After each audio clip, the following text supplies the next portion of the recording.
What's up, metalheads? My name's Jamie. This is the Blades and EDC channel. Thank you guys so much for being here. I really do appreciate it. And today I got a really cool knife for you guys to check out.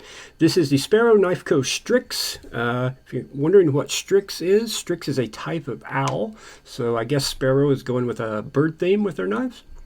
This knife was sent in to me by my friend Brian, aka Lord Needham on Instagram. I'm going to link his Instagram in the description below.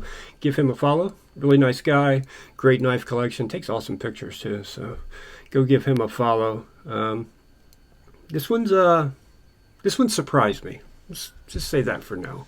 All right, let's go over the specs. We'll do the some size comparisons, and I'll give you my thoughts on this knife. I really like it, but there's one thing that I really don't like. We'll get into that in a minute. Overall length's 8 inches. Blade length's 3.4 inches. Blade thickness is 140 thousandths. M390 blade steel with a very deep hollow grind with a belt satin finish. Got a nice swedge, kind of poon action going on up there, which makes this blade look like a bird to me for some reason. Is it just me? Anyone else look at this blade shape and think bird? Which makes sense given the name of the company and the knife. It is a titanium frame lock. It is on caged ceramic ball bearings. Milled titanium pocket clip that is right hand tip up carry only, and that clip works extremely well, by the way. You do have a titanium backspacer with a lanyard hole / skull cracker. This one thing I don't like. That's not just aesthetically, I don't like the look of that personally. This one is the micarta inlay, which is very nice micarta. There were some carbon fiber versions and some other versions of this knife, and currently these are sold out everywhere. The price on these was right around $350. $350 for this one. It is OEM by Best Tech, and they did a fantastic job on it. Other than one thing, I got one real gripe with this one, and this one surprised me too. The gripe, I generally like. Well, we'll get into it in a minute. Let's do a couple size comparisons. Let's do some Spyderco's. We'll do Spyderco Shaman. Very similar in size to the Shaman. Did I tell you the weight? Weight's 4.5 ounces on this. And here's the Spyderco Manix 2. So about the same size as both those knives. I think, yeah, almost identical in size to both of them. Lengthwise, anyway. We'll go ahead and do a pair of 3 and a bug out. Spyderco pair of 3. Quite a bit bigger than a pair of 3. And a Benchmade bug out. Again, quite a bit larger than both of those. Let's do an 80 20.5, and we will do let's do the Evo 3.0, the CKF Evo 3.0. Quite a bit smaller than the Evo 3.0 and quite a bit larger than the Sharkfoot 80 20.5, but let's do the clip point also. Here's the 80 20.5 clip point. Again, still quite a bit larger than that. And we'll do a penguin. Always do a penguin. And we might as well throw one more out there. What can we throw out there? How about a ProTech Malibu? There we go. That should give you guys a good idea on the size of the knife. It's a big knife. I mean, it's not overly large. For me, it's a big knife. Bigger than I would generally like to carry.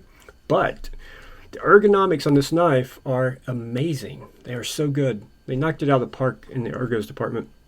You do have forward finger choil here, and with that poon action you got going on right there, when you grip it right there, your thumb just lands in the perfect spot. You just feel so locked in this grip. It's just, this is probably the only way I'd ever use this knife, especially push cuts. I mean, it's just so comfortable. But even in a normal grip, it's still extremely comfortable. There's not a hot spot on this knife for my hand. I can't find one. Everything is done extremely well and chamfered down. One place you may feel something is where they did the relief cut here, but I don't feel it. I thought I would because it is a little bit sharp there, but I grip as hard as I can, and I can't feel it. But I do want to make you aware that it's there, because if you got a larger hand, maybe you'll feel it. I don't feel it at all, though. The deployment options of this knife, you got the hole for the reverse flick, which is amazing. The thumb flick, not as amazing, but still amazing. And then you got the front flipper, which is fantastic until you try to do this one. Because this jimping, I prefer fine jimping on a front flipper, but sharp fine jimping. This is not very fine, but it is extremely sharp to the point that it's actually cut me. If I hit it wrong, this jimping, that's my one big gripe with this knife. It's it's aggressive, almost too aggressive, honestly. If it's going to take skin off like that and actually make you bleed, that's taking it a little too far. But it only does it on that one deployment method, this one here. I'm going up higher on my knuckle so I don't hit that spot again. But normally I'll hit it right on that first knuckle, but I'm going up higher right now since I've cut myself with it. Just a little too aggressive in my opinion. It's not terrible, and if you're not fidgeting with your knife, you're probably not even going to really notice it because you're not going to do that. As far as all the other deployment methods, it's got a fantastic detent, and it feels just as good any way you do it. One way does not feel better than the other, except for the hole for my thumb size. For the thumb flick, my thumb can kind of want to go down in there, you know what I mean? It's just, you got to hit it in the right spot. But with the reverse flick, it's money, man, money. Did such a good job on this knife. I love this thing, and I didn't think I really would. First time I saw it, I looked at the blade and I'm like, yeah, I don't know, man. If that wasn't up there, I think I'd like it better, right? The poon up here, but man, the poon is growing on me. I'm starting not to hate the poon so much. The poon is growing on me. I'm becoming a poon lover. So I don't know, something about this one, and it just looks like a bird. The blade looks like a bird to me for some reason. Yeah, I like this knife a lot. They did a great job.